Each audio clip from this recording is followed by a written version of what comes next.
Varicose veins വന്നിട്ടുണ്ടെന്നുണ്ടെങ്കിൽ സത്യത്തിൽ varicose വെയിൻസിനെ complete ആയിട്ട് cure ചെയ്യുന്ന ഒരു ചികിത്സാ രീതികളോ മരുന്നുകളോ ഇന്ന് ലഭ്യമല്ല. അതിനൊരു കാരണം എന്താണെന്ന് പറഞ്ഞാൽ ചികിത്സകളുണ്ട്, ആയുർവേദത്തിലുമുണ്ട്, മോഡേൺ മെഡിസിനൊക്കെ തന്നെ ഉണ്ട്.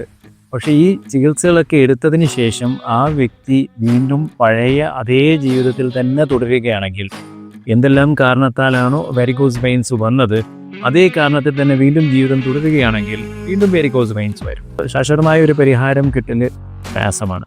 അതുകൊണ്ട് വളരെ ലളിതമായി പറയാനാണെങ്കിൽ ഇത് വരാതെ നോക്കുക, അതല്ല വന്നതാണെങ്കിൽ വഷളാവാതെ നോക്കുക എന്നൊരു ഓപ്ഷൻ മാത്രമേ സത്യത്തിലുള്ളൂ. അപ്പോൾ വരാതെ നോക്കുക എന്ന് പറഞ്ഞു കഴിഞ്ഞാൽ അതിപ്പോൾ അമിത നേരം നിൽക്കുന്ന ആരിലും വരും, ഒരുപാട് നേരം ഇരുന്നാലും ഇത് വരും. തടിച്ച ആളുകളിലും വരുന്നുണ്ട്, മെലിഞ്ഞ ആളുകളിലും വരുന്നുണ്ട്. ജിമ്മിൽ വർക്കൗട്ട് ചെയ്യാൻ നേരത്ത് അമിതമായ ഭാരം കൊണ്ട് വർക്കൗട്ട് ചെയ്യുന്നവരിലും ഇത് വരാം. മലബന്ധം കൊണ്ട് കോൺസ്റ്റിപ്പേറ്റഡ് ആയിട്ട് വളരെ പ്രയാസപ്പെട്ട് മലശോധന നടക്കുന്ന ആളുകളിലും ഇത് വരാം. പ്രസവിച്ച സ്ത്രീകളിൽ എന്തായാലും ഇതുണ്ടാവും. ഇനി അതല്ല ആർത്തവ വിരാമത്തിലിരിക്കുന്ന സ്ത്രീയാണെന്നുണ്ടെങ്കിൽ വരാനുള്ള സാധ്യതയും കൂടുതലാണ്. എന്നാൽ ഈ ഗണത്തിലൊന്നും പെടാത്ത ഒരാളാണെന്നുണ്ടെങ്കിൽ പാരമ്പര്യം ഇതിലത് വളരെ പ്രധാനപ്പെട്ട ഒരു ഘടകമാണ്. അപ്പോൾ വരാതിരിക്കുക അല്ലെങ്കിൽ വരാതെ നോക്കുക എന്ന് പറയുന്നൊരു ഘടകം വളരെ പ്രയാസമാണ്. ഇനി വന്നു കഴിഞ്ഞാൽ നമുക്ക് ആകെയുള്ളൊരു ഓപ്ഷൻ എന്ന് പറഞ്ഞാൽ ഇത് വഷളാവാതെ നോക്കുക എന്നുള്ളതാണ്.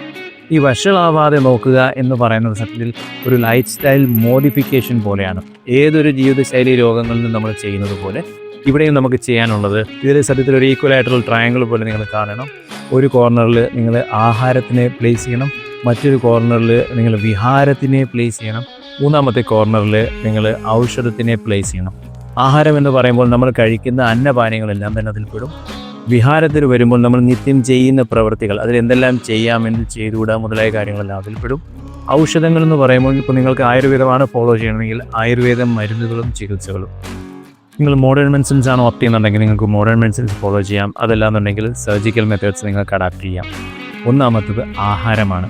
ഇവിടെ നമ്മൾ മനസ്സിലാക്കേണ്ട ഒരു കാര്യം, ഈ വാരിക്കോസ് വെയിൻസ് വരുന്നതിൻ്റെ ഒരു പ്രധാന കാരണം നമുക്കറിയാം, സ്ത്രീകളിൽ യൂണി ഡയറക്ഷനിൽ പോകുന്ന വാൽവുകളുണ്ട്. വാൽവുകളിൽ തകരാറ് വരുന്നത് കൊണ്ടാണ് പലപ്പോഴും രക്തം മുകളിലേക്ക് പോകാൻ പറ്റാതെ കെട്ടിക്കിടന്ന് ഈ പറയപ്പെട്ട ബുദ്ധിമുട്ടുകളെല്ലാം തന്നെ ഉണ്ടാക്കുന്നത് നമുക്കറിയാം. പക്ഷേ എന്തുകൊണ്ട് വാൽവുകൾ തകരാറാവുന്നു എന്ന് ചോദിച്ചു കഴിഞ്ഞാൽ പലപ്പോഴും വാരിക്കോസ് വെയിൻസ് വരുന്നത് ഇൻഫ്ലമേഷൻ്റെ കാരണത്താലാണ്. ഇൻഫ്ലമേഷൻ, വീക്കം ഉണ്ടാകുന്നതിൻ്റെ കാരണത്താലാണ്. അപ്പോൾ ഇൻഫ്ലമേഷൻ കൂട്ടുന്ന ആഹാര സാധനങ്ങൾ കഴിവതും കുറയ്ക്കാം. അതിൽ ഏറ്റവും നല്ലൊരു കാര്യമെന്ന് പറയുന്നത് ചില സാധനങ്ങൾ നിങ്ങൾ നിയന്ത്രിക്കേണ്ടതുണ്ട്, ചില സാധനങ്ങൾ നിങ്ങൾ പാടെ നിരോധിക്കേണ്ടതുണ്ട്. നിയന്ത്രിക്കേണ്ട സാധനങ്ങൾ ഏതൊക്കെയാണെന്ന് ചോദിച്ചു കഴിഞ്ഞാൽ നിങ്ങൾ എരിവ്, പുളി, ഉപ്പ് ഈ രസങ്ങളിൽ പെടുന്ന സാധനങ്ങൾ നിങ്ങൾ മാക്സിമം നിയന്ത്രിക്കേണ്ടതുണ്ട്. നിരോധിക്കേണ്ടതെന്ന് പറഞ്ഞു കഴിഞ്ഞാൽ അരി ആഹാരങ്ങളും പഞ്ചസാരയും പാടെ നിരോധിക്കേണ്ടതുണ്ട്. ഗ്ലൂക്കോസ് കൂടുന്നതിനനുസരിച്ച് ഇൻഫ്ലമേഷനും കൂടുകയാണ്. അപ്പോൾ ഇൻഫ്ലമേഷൻ കുറയ്ക്കാൻ ഏറ്റവും നല്ലൊരു മാർഗം ഗ്ലൂക്കോസിൻ്റെ എമൗണ്ട് കുറയ്ക്കുക എന്നുള്ളതാണ്.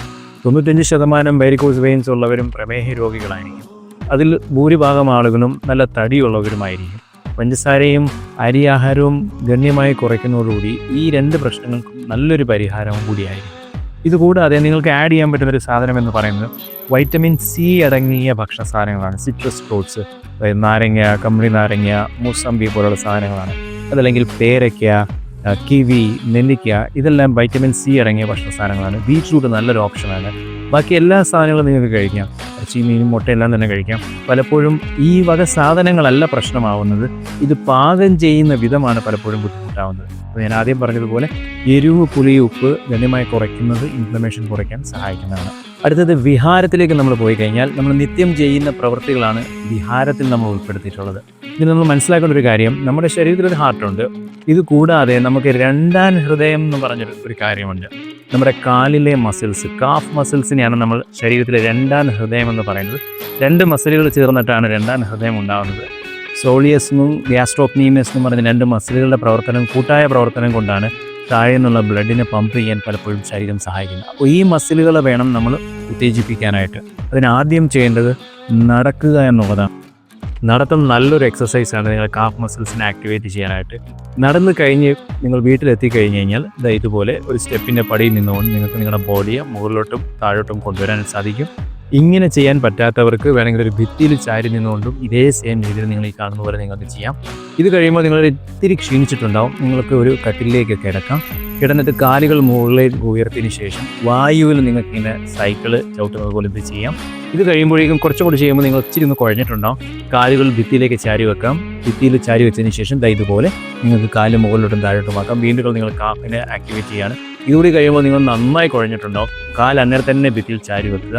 ഇനി ഇതെല്ലാം ചെയ്യാൻ പ്രയാസമുള്ള ഒരാളാണ് നിങ്ങൾ, തടി കൊണ്ടോ പ്രായം കൊണ്ടോ നിങ്ങൾക്ക് എഴുന്നേറ്റ് നടക്കാൻ പറ്റാത്തൊരു സിറ്റുവേഷൻ ആണെങ്കിൽ ഈ കാണിക്കാൻ പോകുന്ന 2 എക്സസൈസ് നിങ്ങൾക്ക് വളരെ ഈസി ആയിട്ട് ചെയ്യാവുന്നതേ ഉള്ളൂ. അതിന് ഇത്ര മാത്രമേ ഉള്ളൂ. നിങ്ങൾ ഇരിക്കുന്ന കസേരയിൽ തന്നെ ഇരുന്നുകൊണ്ട് നിങ്ങൾക്ക് കാലത്തായി ഇതുപോലെ പൊക്കിയും താക്കിയും ചെയ്യാം. അത് കഴിഞ്ഞ് കഴിഞ്ഞാൽ ഉടനെ തന്നെ നിങ്ങൾക്ക് കാലൊന്ന് നീട്ടി വെച്ചിട്ട് ഇതുപോലെ നിങ്ങൾ ഈ എക്സസൈസ് കാണുന്ന പോലെ നിങ്ങൾക്ക് ചെയ്യാം. ഇത് രണ്ടും വളരെ സിമ്പിളാണ്. ഇത് ഇന്ന നമ്പർ ചെയ്യണം, ഈ സമയത്ത് ചെയ്യണമെന്നൊന്നുമില്ല. എപ്പോൾ വേണമെങ്കിലും നിങ്ങൾക്ക് ചെയ്യാം, എത്ര വേണമെങ്കിലും നിങ്ങൾക്ക് ചെയ്യാം.